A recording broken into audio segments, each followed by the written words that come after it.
আমন্ত্রণ দুপুরের বাংলাদেশে। শুরুতে জানিয়ে দেব শিরোনামগুলো।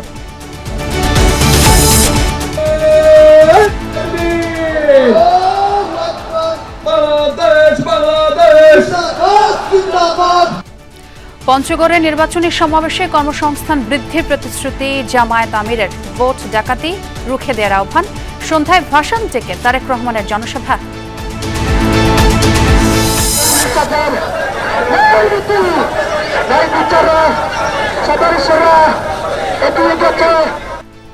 ছুটির দিনে নিজ নিজ এলাকায় প্রার্থীদের জমজমাট প্রচারণা। উন্নয়নের প্রতিশ্রুতির পাশাপাশি সংস্কারের পক্ষে চাইছেন ভোট। এখনো আসন সমঝোতা চূড়ান্ত করতে পারেনি বড় দুই জোট। একাধিক প্রার্থী সমীকরণে জামায়াত, বিএনপির চিন্তা বিদ্রোহীদের নিয়ে। যারা বিএনপি বলে পরিচয় দেন প্রতিটা নেতা কর্মী সমর্থক ভোটাররা সবাই ঢাকা 12 আসনে বিপ্লবী ওয়ার্কার্স পার্টির এই কোদাল মার্কার পক্ষেই প্রত্যেকে কাজ করবেন। নয়াপল্টনের স্কুলের শিশু মারধরের ঘটনায় শারমিন একাডেমির ব্যবস্থাপক প্রবীর কুমার গ্রেফতার। প্রধান শিক্ষিকাকে ধরার চেষ্টা চলছে। নতুন বেতন কাঠামো বাস্তবায়ন নিয়ে ধূম্রজাল, ব্যয়ের চাপ সামলাতে বিপাকে পড়বে রাজনৈতিক সরকার বলছেন বিশ্লেষকরা। আরও উস্কে দিতে পারে মূল্যস্ফীতি।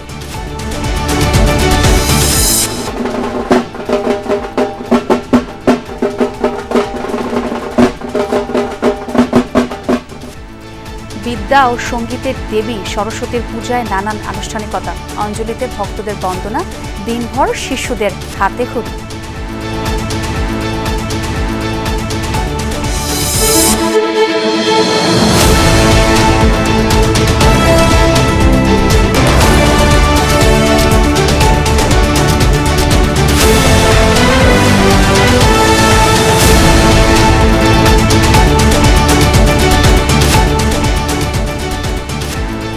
দেখছিলেন শিরোনামগুলো। এছাড়াও দেশ বিদেশের আরো খবর নিয়ে দুপুরে বাংলাদেশে সবাইকে স্বাগত জানাচ্ছি। আমি ছোঁয়া খন্দকার। কেউ ভোট ডাকাতের চেষ্টা করলে সম্মিলিতভাবে রুখে দিতে হবে। পঞ্চগড়ে জামায়াতের সমাবেশে এই আহ্বান জানালেন দলটির আমির ডাক্তার শফিকুর রহমান।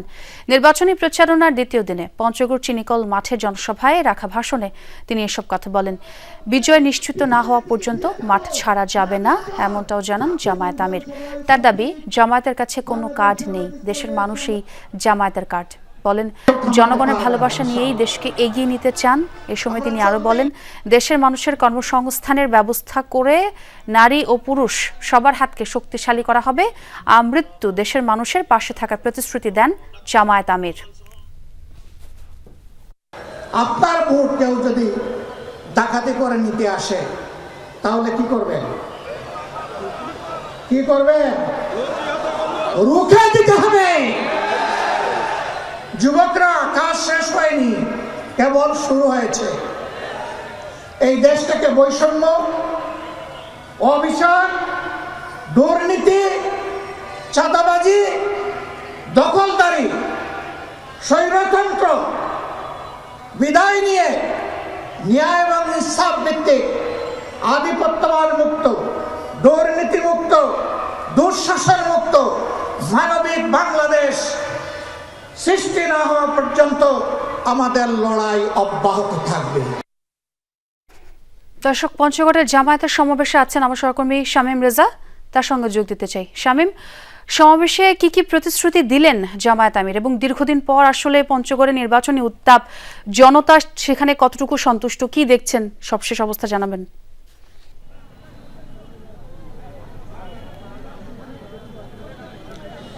হ্যাঁ, নির্বাচনী প্রচারণার দ্বিতীয় দিনেই আসলে উত্তরবঙ্গ সফর করছেন 10 দলীয় নির্বাচনী ঐক্যজোটের নেতা বাংলাদেশ জামাতে ইসলামের আমির ডাক্তার শফিকুর রহমান। এবং তিনি যথারীতি এই নির্বাচনী প্রচারণায় উত্তরবঙ্গের উন্নয়নে বেশ কিছু প্রতিশ্রুতি দিয়েছেন। এর মধ্যে অন্যতম যে চিনিকল বন্ধ হয়ে গেছে সেই চিনিকলকে আবার পুনরায় চালু করার প্রতিশ্রুতি দিয়েছেন। এর বাইরে আসলে তার বক্তব্যের পরপরই যেহেতু আজকে শুক্রবার পবিত্র জুমাবার, পুরো মাটি আসলে নেতাকর্মী শূন্য হয়ে গেছে ইতিমধ্যে। তবে তিনি তার সেই বক্তব্যে আসলে আগামী নির্বাচনকে সামনে রেখে তিনি বলতে চেয়েছেন যে 10 দলীয় যে ঐক্য, এই ঐক্যকে সামনে আনলে, নির্বাচনে নির্বাচিত করলে দেশকে এগিয়ে নিতে তারা কাজ করে যাবেন। অন্যান্য দলগুলো যেমন বারবার প্রতিশ্রুতি দিয়ে প্রতিশ্রুতি ভঙ্গ করেন এবং টানা 5 বছর পরই শুধুমাত্র জনগণের দোরগোড়ায় আসেন, তেমনটা হবে না।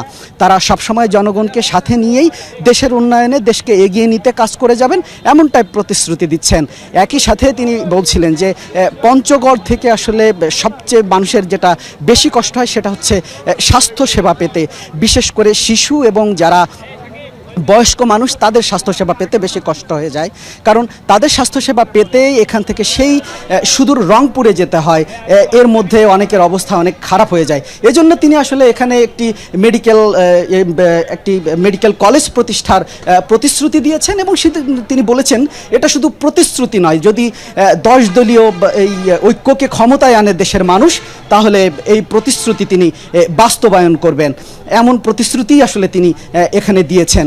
একই সাথে তিনি বারবারই যেটা বলেছেন যে বিভিন্ন রাজনৈতিক দল যেমন বসন্তের কোকিলের মতো একটা নির্দিষ্ট সময় পরপর জনগণের সামনে আবির্ভূত হয়, বাংলাদেশ জামাতে ইসলাম এবং তার সাথে যারা ঐক্যে আছেন তারা এমনটা করবেন না। তারা সবসময় জনগণের সাথে থাকবেন এবং কোনো সময়ই আসলে এই দেশ ছেড়ে যাবেন না। যে কোনো স্পষ্টভাবে আপনি বর্ণনা করলেন, অনেক ধন্যবাদ শামীম আপনাকে। প্রচারণার দ্বিতীয় দিনেও রাজধানীর বিভিন্ন এলাকায় গণসংযোগ চালিয়েছে জামায়াতে ইসলামের প্রার্থীরা। সকালে মিরপুর 7 নম্বর সেক্টরে প্রচারণা চালান ঢাকা 16 আসনের জামায়াতে ইসলামের প্রার্থী অবশ্যই কর্নেল আব্দুল বাতেন। সকালে মিরপুর 11 নম্বর মেট্রো স্টেশন থেকে শুরু করে 7 নম্বরের সেক্টরের বিভিন্ন অলি গলিতে চালান প্রচারণা। এ সময় দুর্নীতিমুক্ত ও শাসনের বাংলাদেশ করতে সবার সমর্থন কামনা করেন তিনি। আশ্বাস দেন নির্বাচিত হলে অবহেলিত ঢাকা 16 আসনে স্বল্প মূল্যে উন্নত স্বাস্থ্যসেবা এবং আধুনিক শিক্ষা নিশ্চিতে অগ্রাধিকার দেবেন। সে সাথে সন্ত্রাস, চাঁদাবাজ ও মাদক মুক্ত দেশ গঠনে দাঁড়িপাল্লার পাশে দাঁড়ানোর আহ্বান জানান তিনি। এছাড়া সকালে রাজধানীর বনানীতে গণসংযোগ করেন ঢাকা 17 আসনের প্রার্থী ডক্টর SM খালেদুজ্জামান। নিজ এলাকার বাসিন্দাদের দাঁড়ে দাঁড়ে ঘুরে ভোট চান দাঁড়িপাল্লা ও গণভোটে হ্যাঁর পক্ষে। তারা অন্য দলগুলো দেখেছে, তাদের আশা আকাঙ্ক্ষা পূরণ হয় নাই, কাজেই তারা একটা পরিবর্তন দেখতে চায়। তাদের আশ্বাস, জামাত ইসলামের হাতে যদি দেশ পরিচালনার সুযোগ আসে তাহলে দেশে দুর্নীতি কমবে, দেশে সুশাসন প্রতিষ্ঠিত হবে এবং দেশে যে উন্নয়ন বাজেট যেটা সেটা সঠিকভাবে ব্যয় হবে এবং দেশের উন্নতি হবে। ঢাকা 17 আসনে বিএনপির নির্বাচনী জনসভার সময়সূচিতে পরিবর্তন আনা হয়েছে। পূর্ব নির্ধারিত দুপুরের পরিবর্তে সন্ধ্যা 6টায় শুরু হবে সমাবেশ। বিএনপি চেয়ারম্যান তারেক রহমানের সমর্থনে আয়োজিত এই জনসভা ভাসানটেকের বিআরবি মাঠে অনুষ্ঠিত হবে। রাজধানীতে 13শ জাতীয় সংসদ নির্বাচনের প্রচারণা শুরু করেছেন বিএনপি মনোনীত প্রার্থীরা। সকাল থেকেই বিভিন্ন পাড়া মহল্লায় শুরু হয় প্রচারণা। মিরপুর 12তে প্রচারণা করেন ঢাকা 16 আসনের বিএনপি প্রার্থী আমিনুল ইসলাম। এ সময় তিনি বলেন, তার এলাকায় অনেক নিম্ন আয়ের মানুষ রয়েছে, তাদের উন্নয়নে কাজ করবেন তিনি। বলেন, বিনামূল্যে শিক্ষা সামগ্রী পৌঁছে দেওয়া হবে। এছাড়া রাজধানীর পশ্চিম জুরাইনে গণসংযোগ করেন বিএনপির প্রার্থী তানভীর আহমেদ রবিন। রাজধানীর বংশালে করেছেন ঢাকা 6 আসনে বিএনপি মনোনীত প্রার্থী ইশরাক হোসেন।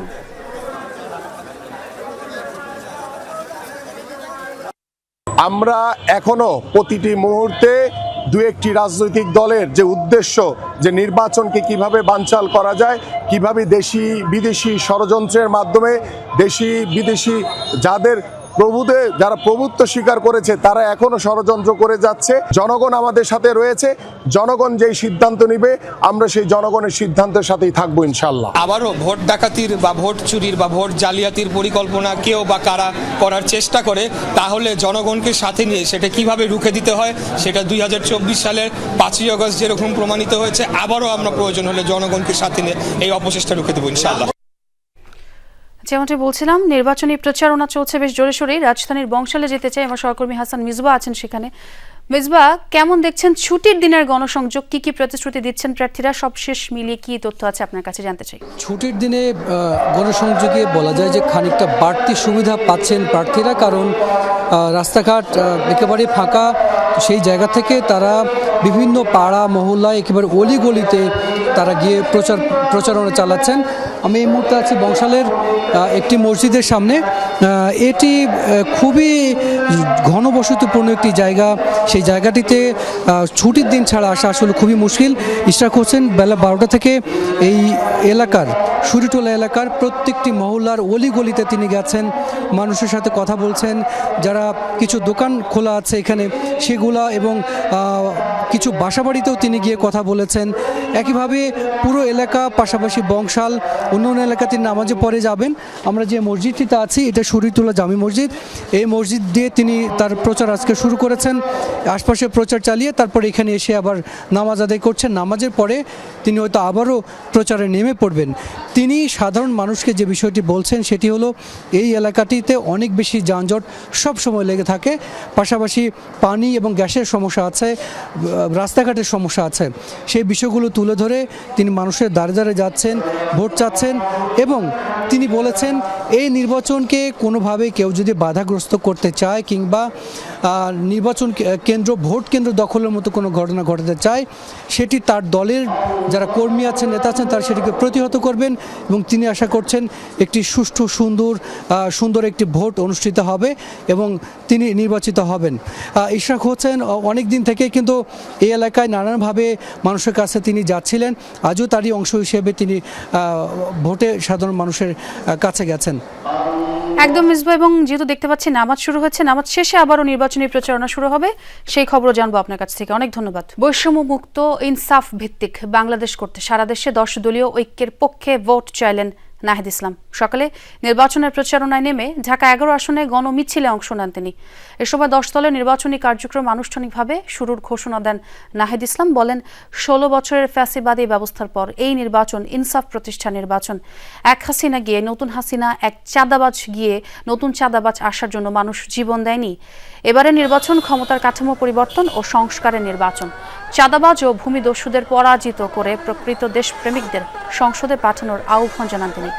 ঢাকা 11-তে গ্যাস বিদ্যুৎ সংকট সেটা দূর করার পাশাপাশি চাঁদাবাজ সম্পূর্ণ নির্মূল করার প্রতিশ্রুতি দেন তিনি।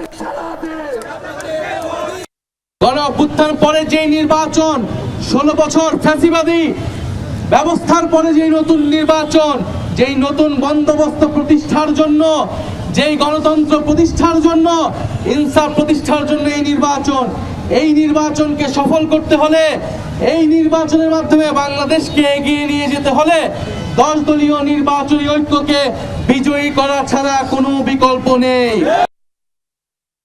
দর্শক, ইতিমধ্যে দিনাজপুরে জামায়াতে ইসলামীর জনসভা ঘিরে নেতাকর্মীরা জড়ো হতে শুরু করেছেন। পঞ্চগড়ের সমাবেশ শেষে এখানে বক্তব্য রাখবেন দলটির আমির ডক্টর শফিকুর রহমান।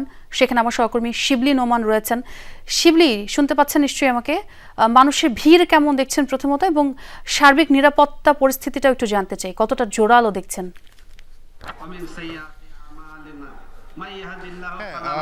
ভিড় যেটি সেটি হলো যে দিনাজপুরের যে গৌরের শহীদ বড় ময়দান, সেখানে যে আয়োজনটি হচ্ছে সেই আয়োজনে কিন্তু দূর দূরান্ত থেকে মানুষ কিন্তু আসতে শুরু করেছে। যেহেতু এই যে জনসভা 10 দলীয় ঐক্যজোটের যে ঐক্যের যে নির্বাচনী জনসভা, সেখানে যিনি প্রধান অতিথি জামায়াতে ইসলামীর আমির ডাক্তার শফিকুর রহমান, তিনি এখনো আসেননি। তো সেই হিসেবে কিন্তু এখনো এখানে এখনো লোক কিন্তু আসছেন। এবং আপনি দেখতেই পাচ্ছেন যে এই মাঠটি এক পাশ থেকে ভরে যেতে শুরু করেছে এবং অন্য পাশ পর্যন্ত কিন্তু আমরা দেখতে পাচ্ছি যে এই 10 দলীয় জোটের বিভিন্ন সংগঠনের নেতা কর্মী যারা রয়েছেন তারা কিন্তু এসে এখানে দাঁড়িয়ে পড়েছেন। এই মুহূর্তে আসলে এখানে জুমার নামাজের একটি প্রস্তুতি চলছে। কিছুক্ষণের মধ্যে এখানে জুমার নামাজটি এখানে আদায় করবেন তারা। এবং আমাদেরকে এখানে যারা আয়োজক রয়েছেন তারা বলছেন যে এই জুমার নামাজ এখানে আদায়ের পরেই কিন্তু আবার এই জনসভার মঞ্চে যারা এখানকার নেতা রয়েছেন, অর্থাৎ স্থানীয় পর্যায়ের নেতা রয়েছেন, তারা কিন্তু বক্তব্য দেবেন এবং তারপরে তারা আশা করছেন সেটি হলো যে পঞ্চগড় থেকে যে তার যে নির্বাচনী জনসভা সেটি শেষে ডক্টর শফিকুর রহমান খুব শিগগির এখানে এসে যোগ দেবেন এই নির্বাচনী জনসভায় এবং তার সঙ্গে আরও অন্য কেন্দ্রীয় নেতারা থাকবেন। সেই সঙ্গে কিন্তু এখানে থাকবেন এনসিপির যে মুখ্য সংগঠক উত্তরাঞ্চলের সার্জিস আলম, তিনিও থাকবেন। তো সবকিছু মিলিয়ে এখানে এই আয়োজনের জন্য যে নিরাপত্তা ব্যবস্থা সেটিও কিন্তু জোরদার রয়েছে। সেমনি আপনাকে অনেক ধন্যবাদ।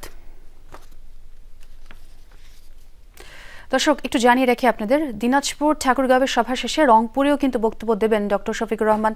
এ নিয়ে সেখানে প্রস্তুতি নিচ্ছেন জেলার জামায়াতের নেতাকর্মীরা। আমার সহকর্মী মাঝারুল মান্নান মাঝার আমার সঙ্গে যোগ দিয়েছেন, সেই প্রস্তুতির খবর তিনি জানাবেন।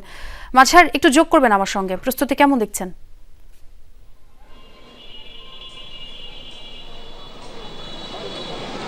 প্রস্তুতির কথা যদি বলি, একেবারে প্রস্তুতি সম্পন্ন। কিছুক্ষণ আগে জামায়াতের যে মহানগর এবং জেলার যারা গুরুত্বপূর্ণ দায়িত্বে ছিলেন তারা এসেছিলেন এবং এনসিপি সহ 10 দলীয় জোটের নেতৃবৃন্দ এসেছিলেন। মোটামুটি প্রস্তুতি সম্পন্ন। এখন জুমার নামাজের প্রস্তুতির জন্য তারা গেছেন।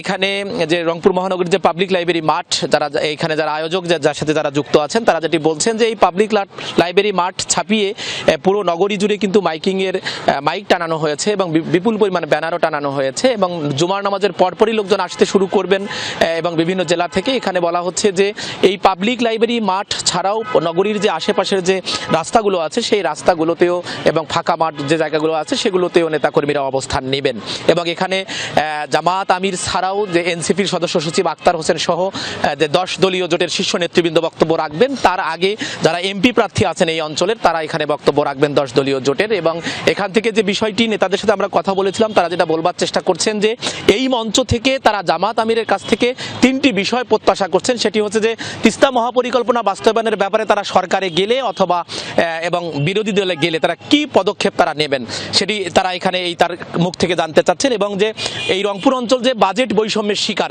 তাহলে সরকারের যদি তারা যান তাহলে এই বিশেষ বরাদ্দের মাধ্যমে কিভাবে সেটি তারা এই বাজেট বৈষম্য দূরীকরণ করবেন সে বিষয়েও তারা জানতে চাচ্ছেন। এবং একই সাথে আরেকটি বিষয় যে এখানে বিপুল পরিমাণে কর্মসংস্থানের অভাব, সেই কর্মসংস্থানের জন্য তারা কি করবেন, জামাত কি করবে বা 10 দলীয় জোট কি করবে সেই বিষয়টি তারা জানতে চাইছেন। অর্থাৎ এখানে সন্ধ্যা 7টায় জামাত আমির আসার কথা রয়েছে। আমরা যতটুকু জানি পঞ্চগড়ের যে চিনিকলের মাঠে তিনি বক্তব্য দেওয়া শেষ করেছেন। এখন তিনি দিনাজপুর যাবেন, দিনাজপুর হয়ে তিনি তারপর ঠাকুরগাঁয়ে বক্তব্য রাখবার পর তিনি রংপুরে আসবেন। একদম আচ্ছা, অনেক ধন্যবাদ আপনাকে আমাদের সঙ্গে যোগ দেওয়ার জন্য। শুরু হয়ে গেছে ভোটের মাঠে লড়াই, তবে এখনো আসন সমঝোতা চূড়ান্ত করতে পারেনি বড় দুই জোটই। বেশিরভাগ আসনে বিএনপি জোটের একাধিক প্রার্থী, অন্তত 13টি আসনে আছে জামায়াত জোটের একাধিক দলের প্রার্থী। একাধিক প্রার্থী নিয়ে বিএনপি জোটে মাথা ব্যথা না থাকলেও তাদের গলার কাটা বিদ্রোহীরা। জামায়াত জোট বলছে সমঝোতা হবে শিগগিরই। আরিফুর রহমান সবুজ জানাচ্ছেন বাকিটা।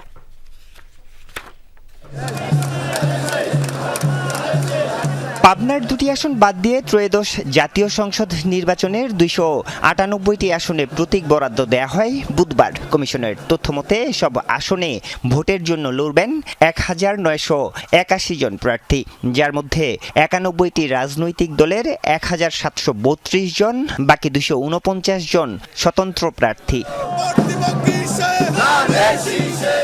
51টি রাজনৈতিক দলের 29টি বিএনপির যুগপৎ আন্দোলনের শরিক।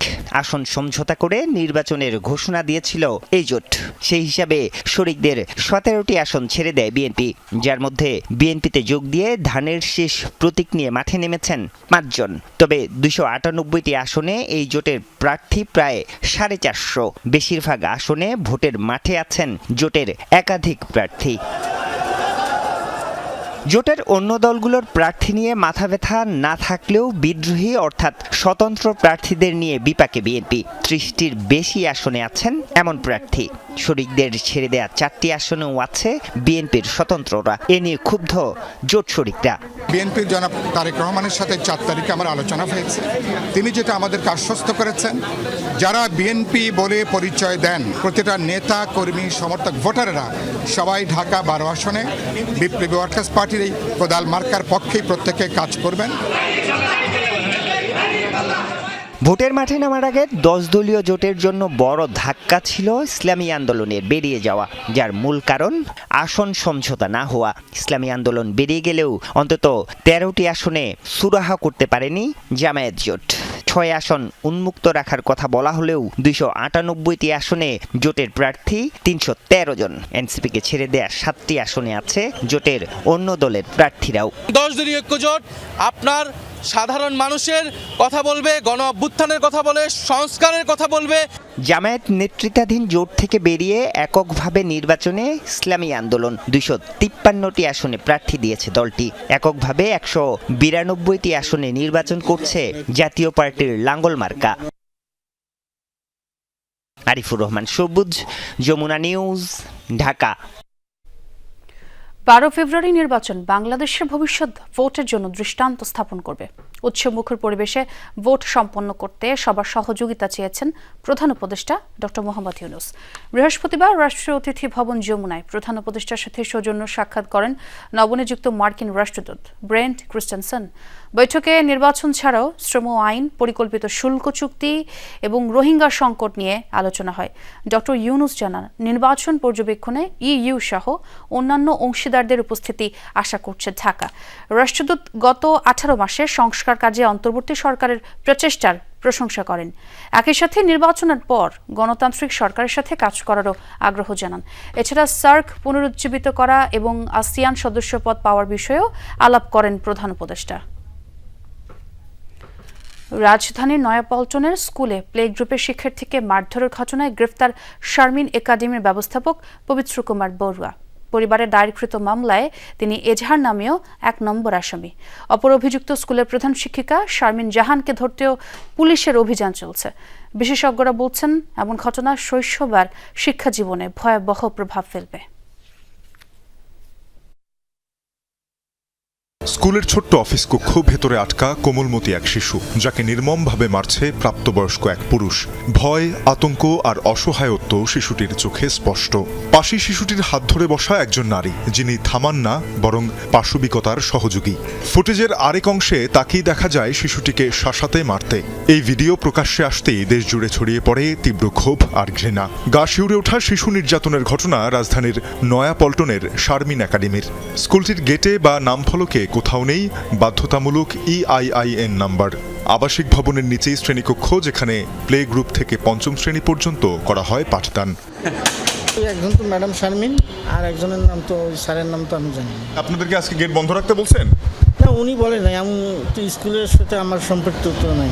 আজকে বন্ধ বলে দিছে মিসে, কিসের জন্য বন্ধ তা জানি না। এরপরই স্কুলের গ্রুপে জানিয়ে দেওয়া হয় অনিবার্য কারণে বৃহস্পতিবার স্কুল বন্ধ থাকবে। অভিভাবকরা তখনই বুঝে যান ঘটেছে বড় কিছু। ভাইরাল ভিডিও দেখে অভিভাবকরাই শনাক্ত করেন শিশুটির হাত ধরে থাকা নারী স্কুলের প্রধান শিক্ষিকা শারমিন জাহান, আর স্ট্যাপলার দিয়ে ভয় দেখিয়ে মারধর করা ব্যক্তির নাম প্রবীর কুমার, যাকে স্কুলের ম্যানেজার হিসেবে পরিচয় দেওয়া হয়। পূর্বে বেতন যতবার দিতে আসছি, ওই ভদ্রলোক আমাদের কাছ থেকে বেতন রিসিভ করতো। এখন যেহেতু একটা ঘটনা ঘটছে, আমার বাচ্চা তো আমি এখানে পড়াবো না। লাথি মারে, ঘুষি মারে, থুতু মারে, মানে এগুলো আসলে নেওয়া যায় না। বাচ্চারা বিশেষ করে ওর একটা অস্ত্র আছে, সেটা হচ্ছে মুখের অস্ত্র, যেটা থুতু। শুনছি ম্যাডামের এরিয়া চালিয়ে ফেলেছে, ওই কামড় দিছে। প্রধান শিক্ষিকার সাথে যোগাযোগের চেষ্টা করা হলে তার পরিবারের এক সদস্যের সাথে কথা হয়। তিনিও দায় চাপান ম্যানেজারের উপর। 18 তারিখে আমরা 19 তারিখে তাকে বহিষ্কার করা হয়েছে এবং যে গার্ডিয়ানের সাথে আমাদের প্রবলেম ছিল সেই গার্ডিয়ানের সাথে আমরা মিট করেছি, আমরা ক্ষমা চেয়েছি, সব হয়েছে আমাদের। যখন কমিশনার, ওই এলাকার কমিশনার থেকে শুরু করে সব আমরা একসাথে বসে এটা সমাধান হয়েছে। এদিকে নির্যাতিত শিশুটির মা বৃহস্পতিবার পল্টন থানায় 2 জনকে আসামি করে শিশু নির্যাতন মামলা করলে শুক্রবার ভোরে স্কুল ম্যানেজার প্রবীর কুমারকে গ্রেফতার করে পুলিশ। আরেক আসামি শারমিন জাহানকে ধরতেও চলছে অভিযান। নির্মম একটা কাজ, একটা শিশুকে কোনোভাবেই মানসিক বা শারীরিকভাবে নির্যাতনের অধিকার কারণে।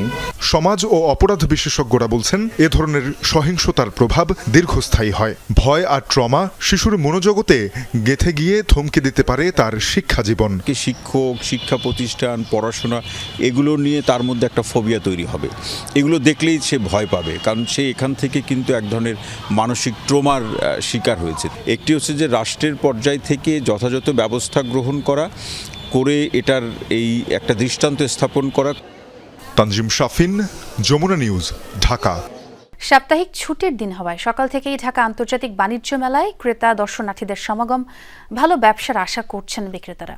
মূল্য ছাড়ের অফার দিচ্ছে বিভিন্ন স্টল। এ বিষয়ে আমরা আরও জানবো। পূর্বাঞ্চল থেকে যোগ দিচ্ছেন আমার সহকর্মী জয়না আবেদিন জয়, তিনি কভার করছেন পুরো মেলা। জয়, শুনতে পাচ্ছেন নিশ্চয়ই? যেমনটি দর্শকদেরও জানাচ্ছিলাম, আজ ছুটির দিন, জনসমাগম হওয়ারই কথা। কাঙ্ক্ষিত যে বেচা বিক্রি সেটি কি হচ্ছে কিনা একটু জানতে চাই আপনার কাছ থেকে। আপনি যেমনটি বলছিলেন, পূর্বাঞ্চলে বাণিজ্য মেলার যে স্থায়ী ভেন্যু বাংলাদেশ মৈত্রী সম্মেলন কেন্দ্র চলছে ঢাকা আন্তর্জাতিক বাণিজ্য মেলার ৩০তম আয়োজন, আজ ২১ নম্বর দিন। এই দিনটি সম্ভবত পূর্বাঞ্চল ইতিহাসে স্মরণে রাখার মতো একটি দিন, কারণ ইতিমধ্যে ১ লাখেরও অধিক ক্রেতা দর্শনার্থী বাণিজ্য মেলা বলে আমাদের ইজারাদার সূত্র জানিয়েছেন, এবং তারা বলছেন যে মেলাটি যখন শেষ হবে সেটিও সাপ্তাহিক ছুটির দিনে মেলা এবারের আয়োজন সমাপ্ত হয়ে যাবে। মেলার সময় যেহেতু আর বাড়ছে না, সেই হিসাবে শেষ দিকে কিন্তু সে পরিমাণ ক্রেতা দর্শনার্থী উপস্থিতি পাওয়া যাবে না। আজকে যে পরিমাণ ক্রেতা দর্শনার্থী এই মুহূর্তে এসে পৌঁছে গেছেন, এমনটি কিন্তু আগে কখনোই পূর্বাঞ্চলে দেখা যায়নি। অর্থাৎ ইজারাদার বলছেন যে ১ লাখের অধিক ক্রেতা দর্শনার্থী ইতিমধ্যে বাণিজ্য মেলা পৌঁছে গেছেন। আমার সামনে এক্সিবিশন হল নিশ্চয়ই আপনি দেখতে পাচ্ছেন যে কোনো এক্সিবিশন হলের কোনো স্টল পেভিলিয়নের সামনে দাঁড়ানোর সুযোগটিও নেই। ব্যবসায়ীরা কিন্তু এই ভিড় সামাল দিতে হিমশিম খাচ্ছেন, তারপরেও কিন্তু তারা এই ভিড়টিকে উপভোগ করছেন, কারণ তারা চাচ্ছেন যেমন একটি বেচা কেনার মধ্য দিয়ে তাদের সময় পার হোক। আর আপনি জানেন বাণিজ্য মেলা একেবারেই শেষ প্রান্তে, এবং শেষ দিকে এসে যে মূল্য ছাড়ের বিষয়গুলো থাকে সেগুলো যেহেতু শুরু হয়ে গেছে, তাই এখন দর্শনার্থীর চেয়ে ক্রেতার সংখ্যা কিন্তু অনেক বেশি। তাছাড়া ছুটির দিন হওয়াতে যারা কর্মজীবী মানুষ রয়েছে তারা বিভিন্ন জায়গায় তাদের পরিবার পরিজন নিয়ে বেড়াতে যান, সেই হিসাবে অনেকে বাণিজ্য মেলায় এসেছেন। আপনাকে আগেও জানিয়েছি বাণিজ্য মেলায় কিন্তু শিশুদের জন্য 2টি আলাদা শিশু পার্ক রয়েছে, এবং সেখানে নানান ধরনের রাইড রয়েছে, যে কারণে আসলে সবাই পরিবার পরিজন নিয়ে একটি উৎসবের মতো করে এই বাণিজ্য মেলার আজকের সময়টুকু পার করছেন। এবং আপনি নিশ্চয়ই আমার সামনে দেখতে পাচ্ছেন যে লোকারণ্য এই পূর্বাঞ্চলের ভেন্যুটি প্রায় 20 একর জমির উপর। এই 20 একরে প্রতিটা জায়গায় এখন মানুষের পায়ের ছাপ, এবং প্রতিটা স্টল পেভিলিয়নে মানুষের হুড়োহুড়ি ভিড় রয়েছে, এবং সেই ভিড় কিন্তু তাদের ব্যবসায়ীদের যে প্রত্যাশিত ভিড় সেটির চেয়ে কয়েক গুণ বেশি। এবং আজকে কিন্তু শেষ দিকে কিন্তু বিনোদনের ব্যবস্থা রাখা হয়েছে। সব মিলিয়ে বলা যায় যে আজকের দিনটি জয়, আপনাকে অনেক ধন্যবাদ। সরকারি চাকরিজীবীদের বেতন বৃদ্ধি করা নিয়ে তৈরি হয়েছে ধূম্রজাল। 100 থেকে 147% বেতন বৃদ্ধির ব্যয় নির্বাহ করা নিয়েই দুশ্চিন্তা। অভ্যন্তরীণ আয় সুখবর নেই। প্রশ্ন হচ্ছে কোন উৎস থেকে আসবে বাড়তি 1,06,000 কোটি টাকা। বিশ্লেষকরা বলছেন বেতন ভাতা খাতে বিশাল ব্যয়ের চাপ সামলাতে ঝুঁকির মুখে পড়বে রাজনৈতিক সরকার। মূল্যস্ফীতি উস্কে যাবার শঙ্কাও তীব্র। প্রায় 10 বছর পর সরকারি চাকরিজীবীদের বেতন বৃদ্ধির উদ্যোগ। সর্বোচ্চ বেতন 147% বৃদ্ধির সুপারিশ করেছে জাতীয় বেতন কমিশন। প্রথম থেকে 20তম গ্রেড পর্যন্ত সব স্তরেই বাড়বে বেতন, বাড়বে পেনশন ও বৈশাখী ভাতায় সুবিধা। বিশাল ব্যয়ের চাপ সামলানো নিয়েই এখন দুশ্চিন্তা। 1973 সাল থেকে 2015 সাল পর্যন্ত মোট বেতন কমিশন হয়েছে 8টি। এসব কমিশনের সুপারিশ পর্যালোচনা করে দেখা যায় রাজস্ব আয় ও ব্যয়ের ভারসাম্য বজায় রাখতে পূর্ণাঙ্গ সুপারিশ বাস্তবায়ন করা যায়নি। বলা হচ্ছে সরকারি চাকরিজীবীদের বেতন বৃদ্ধি প্রয়োজন, কিন্তু এই সময়ে বৃদ্ধির প্রস্তাব এবং তা বাস্তবায়নের চাপ কতটা গ্রহণযোগ্য। অন্তর্বর্তী সরকার তো একটা ভাতা দিয়েছিল, সেই ভাতাটাই তো থাকতে পারতো, আরো ভাতা দরকার হলে ভাতাটাকে 10% বাড়িয়ে দিতে পারতো। এবং নতুন সরকার যখন নির্বাচন হচ্ছে, নির্বাচিত সরকার তো আসার তো আর খুব একটা দেরি নেই, তাহলে নির্বাচিত সরকার এসে তারাই তো পে কমিশনটা করতে পারতো। এখন তো নির্বাচিত সরকার আসবেন ফেব্রুয়ারি মাসে ক্ষমতা গ্রহণ করে, তাদেরকে তো 1 জুলাই থেকে এটা পরিপূর্ণ বাস্তবায়ন করার ঘোষণা তো অলরেডি এই সরকার দিয়ে রেখেছে। তখন তো এর ব্যত্যয় ঘটালে তখন তো একটা বিশৃঙ্খল পরিস্থিতি সৃষ্টি হবে। বেতন বৃদ্ধির ক্ষেত্রে রাজস্ব বিভাগের উপরই নির্ভর করে সরকার, কিন্তু অভ্যন্তরীণ আয়ে তেমন গতি নেই, পূরণ হচ্ছে না রাজস্ব লক্ষ্য। তাহলে ব্যয় নির্বাহ হবে কিভাবে? ফেজিং আউট করতে হবে, 1 বছরে না কয়েক বছর ধরে আস্তে অল্প অল্প করে বাস্তবায়ন করা, সেটা সব। কিন্তু এই রাজস্ব আহরণ দিয়ে হবে না, এটা গতি, রাজস্ব আহরণ গতি অনেক বাড়াতে হবে। সে কারণে ওই যে রিফর্মসের কথা আসছে এনবিআরের, এবং ওই যে ট্যাক্স পলিসি, ট্যাক্স অ্যাডমিনিস্ট্রেশন, ওইটাকে সেপারেশনটা এফেক্টিভলি করতে হবে। বেতন বৃদ্ধির সঙ্গে চাকরিজীবীদের দক্ষতা ও যোগ্যতা নিরূপণ জরুরি, কিন্তু তা কি হচ্ছে? বেতন বৃদ্ধির যে প্রয়োজন সেটি কেউ অস্বীকার করছেন না, কিন্তু উপযুক্তভাবে দক্ষতা মূল্যায়ন ছাড়া, কর্মকর্তা কর্মচারীদের চাহিদা মূল্যায়ন ছাড়া যে বিপুল পরিমাণ কর্মকর্তা এখন কাজ করছেন, তা সেই জায়গাটা এটিকে র্যাশনালাইজ করা ছাড়া এই বেতন বৃদ্ধি, শুধু বেতন বৃদ্ধিটি মোটেই সামগ্রিকভাবে যে দক্ষতার দরকার, ডিজিটালাইজেশনের জন্য যে প্রয়োজন, তার সঙ্গে এটি ভারসাম্যপূর্ণ হবে না। সরকারি চাকরিজীবীর সংখ্যা এখন 15 লাখ, পেনশনভোগীর সংখ্যা 9 লাখ। তিমুর রহমান, যমুনা নিউজ, ঢাকা। এখন থেকে স্পাইসি ক্রিস্পি পটাটা, প্রাণ পটাটা একটি স্বনির্ভর বিস্কুট। সনাতন ধর্মাবলম্বীদের অন্যতম প্রধান ধর্মীয় উৎসব সরস্বতী পূজা আজ। সরস্বতী পূজা বিদ্যা ও সঙ্গীতের দেবী সরস্বতীর আরাধনাকে কেন্দ্র করে অনুষ্ঠেয় অন্যতম ধর্মীয় উৎসব। ধর্মীয় বিধান অনুসারে মাঘ মাসের শুক্ল পঞ্চমী তিথিতে শুভ্র রাজহাঁসে চড়ে সরস্বতী পৃথিবীতে আসেন। দিনটিকে ঘিরে দেশের বিভিন্ন শিক্ষা প্রতিষ্ঠান, মন্দির এবং বাড়িতে সরস্বতী পূজার আয়োজন করা হয়েছে। পূজা শেষে ভক্তরা অঞ্জলি দেবেন। এদিন শিশুদের হাতে খড়ির আয়োজনও করা হয়। বাংলাদেশ পূজা উদযাপন পরিষদের সভাপতি বাসুদেব ধর বলেন, ঢাকেশ্বরী জাতীয় মন্দিরে সকাল 10টায় পূজা অনুষ্ঠিত হবে। এবছর জগন্নাথ হল প্রশাসনের কেন্দ্রীয় পূজা সহ 76টি মণ্ডপে পূজার আয়োজন করা হচ্ছে। সকাল 8টা থেকে একে একে মণ্ডপগুলোতে শুরু হয় পূজা। বিপিএল এর গ্র্যান্ড ফিনালে আজ। ফাইনালের মহারণে মুখোমুখি হবে রাজশাহী ওয়ারিয়র্স ও চট্টগ্রাম রয়্যালস। টুর্নামেন্টের অন্যতম ব্যালেন্সড দল রাজশাহীকে শিরোপা এনে দিতে চান কোচ হান্নান সরকার। আর পুরো আসরের চমক ও ধারাবাহিকতা বজায় রেখে চট্টগ্রামকে প্রথম শিরোপা এনে দিতে চান অধিনায়ক শেখ মেহেদী হাসান। মিরপুরের হোম অফ ক্রিকেটে সন্ধ্যা 6টায় শুরু হবে এই ম্যাচ। ব্যানারে ব্যানারে পুরো স্টেডিয়াম চত্বর পরিপূর্ণ, সাজসজ্জার কমতি নেই। বিপিএল এর ফাইনালের আগে ঝলমলে মিরপুরের হোম অফ ক্রিকেট। সবকিছুই আছে, কিন্তু তারপরও যেন কি একটা নেই। নেই আনন্দ, নেই উচ্ছ্বাস। ট্রফি নিয়ে ফটোশুট নেই, হয়নি ক্যাপ্টেন্স মিট। কারণটা সবার জানা, কোয়ালিফাই করেও আইসিসির হটকারিতায় বিশ্বকাপটা হয়তো খেলা হচ্ছে না বাংলাদেশ দলের। আর তাই প্রাণহীন বিপিএল এর ফাইনাল। বিপিএলের অকশন হবার পর চট্টগ্রামের এই দলটাকে ছন্ন ছাড়া ভাবছিল সবাই, ভাবছিল অসৎ উদ্দেশ্যের গন্ধ। তবে বিসিবি দায়িত্ব নেওয়ার পর যেন জাদুর কাঠির ছোঁয়ায় বদলে গেছে সব কিছুই। ক্যাপ্টেন শেখ মেহেদী দুর্দান্ত পারফরমেন্স করেছেন শরীফুল ইসলাম থেকে শুরু করে দলের দেশি বিদেশি সকল ক্রিকেটারই। আর তাই তো চট্টগ্রাম সবাইকে চমকে দিয়ে সবার আগে বিপিএলের ফাইনালে শিরোপা জয় থেকে এক ধাপ দূরে। ফাইনালে যেহেতু উঠছি, শিরোপার স্বপ্ন কেন দেখবো না ভাই, সবাই দেখবে। বাট আগামীকালের দিনটা যাদের উপর থাকবে তারাই ভালো ক্রিকেট খেলবে, যারা সব ডিপার্টমেন্টে যারা ভালো করবে তারাই শিরোপা জিতবে। আমরা সবাই প্লেয়াররা কালকে বিপিএল ফাইনাল খেলা আছে, সেটা নিয়েই সবাই প্রিপারেশন আছে এবং চিন্তাও করতেছে বিপিএল ফাইনাল খেলা নিয়ে। ওয়ার্ল্ড কাপটা আসলে আমাদের হাতে না, এটা ম্যানেজমেন্টের হাতে। তারা যেটা আমাকে যেভাবে বলবে, আমাদের যারা ওয়ার্ল্ড কাপ টিমে আছে তারা সেভাবেই যাবে আর কি।